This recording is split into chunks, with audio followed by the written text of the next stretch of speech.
சிவபெருமான ஆலயத்துல நிறைய ஆலயங்கள் இருக்கிறது. அதுல சுயம்பு லிங்கங்களை நாம் வழிபட வழிபட நமக்கு ஸ்மார்ட் ஒர்க் அதிகமாகிக்கிட்டே இருக்கும். நம்ம ஹார்ட் ஒர்க்ல இருந்து எப்படி மாறிக்கிட்டு இருப்போம்னா ஸ்மார்ட் ஒர்க்கா மாறிக்கிட்டு இருப்போம். இப்ப நிறைய பேர் நான் ஸ்மார்ட்டா மாறணும், பிராண்டா இருக்கணும், ஒரு தலைவனுக்குரிய பொறுப்புகள் இருக்கணும், ஆனா நான் கஷ்டப்படுறேன், என்னுடைய சிந்தனை தோல்வி அடையுதுன்னு சொல்றாங்க தெரியுமா? அப்படிப்பட்ட நினைவில் இருப்பவர்கள் இந்த சுயம்புநாத லிங்கரை வழிபட நல்லது. சுயம்புன்னு நிறைய கோவில்கள்ல இருக்கு, இங்கதான் இருக்குன்னு நம்ம குறிப்பிட்டு சொல்ல முடியாது. சுயம்பு லிங்கம் எப்படி தோன்றும்னா காமதேனு பால் சொரிந்து தோன்றக்கூடிய லிங்கங்கள் அனைத்துமே சுயம்பு லிங்கங்கள் தான். இந்த லிங்கத்துக்கு எந்த ஆலயத்திலுமே என்ன பண்ண மாட்டாங்கன்னா அபிஷேகம் செய்ய மாட்டார்கள். ஒருவேளை செய்தால் கூட ஏதாவது ஒரு கவசம் போட்டு தான் செய்வாங்க. அந்த பசுவினுடைய அடியின் மூலம் தான் என்ன பண்ணணும், அந்த லிங்கமே பூமியில என்ன பண்ணணும், வெளிப்படும். இதோடைய கதிர்வீச்சுகள் சொல்ல முடியாத ஆற்றலை பெற்றது.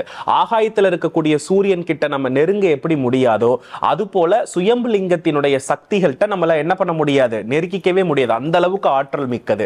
சோ இந்த சுயம்பு லிங்கத்தை அஸ்வினி நட்சத்திரம் அல்லது மக நட்சத்திரத்தில் வழிபாடு செய்ய நம் மூளைத்திறன் செயல்படும். அது என்ன அஸ்வினி மகம் அப்படின்னு ஒரு கேள்வி வரலாம். அஸ்வினி நட்சத்திரம் தான் நம்ம உடல்ல முதல் நட்சத்திரம். நம்ம உடல்ல முதல் உறுப்பு எதுனா மூளை. நம்ம பிறக்கும் பொழுது ஃபர்ஸ்ட் சூரியனுடைய கதிர்வீச்சு படுற பார்ட்டே இந்த இடம் தான். இதுக்குள்ளதான் மூளை இருக்கு. வலது மூளை, இடது மூளை இருக்கு. அதனால சூரியன் உச்சமடையும் நட்சத்திரம் அஸ்வினி. அப்ப அஸ்வினி சூரியன் உச்சம், சூரியனுடைய மறுவடிவமாக இருக்கக்கூடிய சுயம்பு லிங்கம். இதை வழிபடும் பொழுது அவர்களுடைய உழைப்பு படிப்படியாக ஸ்மார்ட் ஒர்க்கா மாறும், அதிர்ஷ்டமா மாறும், பொருள் வரவு நிறைய கிடைக்கும். அவர்கள் படிப்படியாக உடலால உழைக்கிறது குறைஞ்சி, கடன் சுமை குறைஞ்சி, தன்னுடைய தொழிலையும் தன்னுடைய அறிவையும் பெருக்கிக் கொள்வதற்கு இது ஒரு வாய்ப்பாக அமையும்.